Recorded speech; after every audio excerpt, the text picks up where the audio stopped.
West Indies அணியின் இளம் நட்சத்திர வீரரான சமார் ஜோசப் லக்னோ அணிக்காக விளையாட 3 கோடிக்கு ஒப்பந்தம் செய்யப்பட்டுள்ளார்.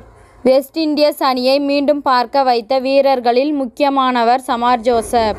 ஆஸ்திரேலிய அணிக்கு எதிரான டெஸ்ட் தொடரில் அறிமுகமாகி ஆட்டநாயகன் தொடர் நாயகன் விருதை தட்டிச் சென்றார்.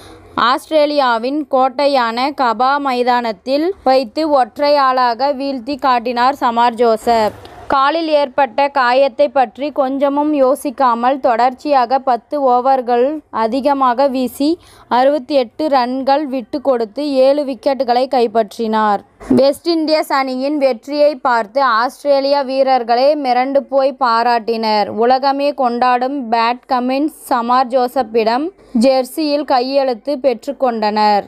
ஆனால் IPL தொடருக்கான ஏலத்தில் சமார் ஜோசப்பை எந்த அணியின் நிர்வாகமும் வாங்குவதற்கு முன் வரவில்லை.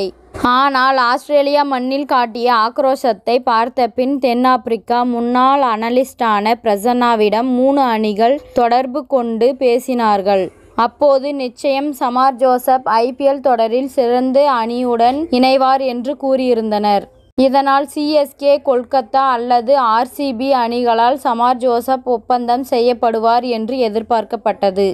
ஆனால் யாரும் எதிர்பார்க்காத வகையில் லக்னோ அணி தரப்பில் 3 கோடி கொடுத்து சமார் ஜோசப் ஒப்பந்தம் செய்யப்பட்டுள்ளதாக அறிவிக்கப்பட்டுள்ளது. இங்கிலாந்து அணியின் நட்சத்திர வேகப்பந்து வீச்சாளர் மார்க் வுட் விலகியதால் உடனடியாக சமார் ஜோசப் ஒப்பந்தம் செய்யப்பட்டுள்ளார். இங்கிலாந்து அணியின் மார்க் வுட் IPL தொடரில் இருந்து விலகியதற்கு சரியான காரணங்கள் கூறப்படவில்லை. சமார் ஜோசப் ஒப்பந்தம் செய்யப்பட்டதற்கு அந்த அணியின் பயிற்சியாளர் ஜஸ்டின் லாங்கர் மற்றும் பவுலிங் பயிற்சியாளர் ஸ்ரீராம் ராகவன் இருவருமே காரணம் என்று கூறப்படுகிறது. இத்துடன் இந்த செய்தி முடிவடைகிறது. நன்றி, வணக்கம். மீண்டும் அடுத்த வீடியோவில் சந்திப்போம். மேலும் இது போன்ற சுவாரஸ்யமான செய்திகளை உடனுக்குடன் தெரிந்து கொள்ள தமிழ் சிறை சேனலை சப்ஸ்கிரைப் பண்ணுங்க. பெல் ஐகானை கிளிக் பண்ணுங்க.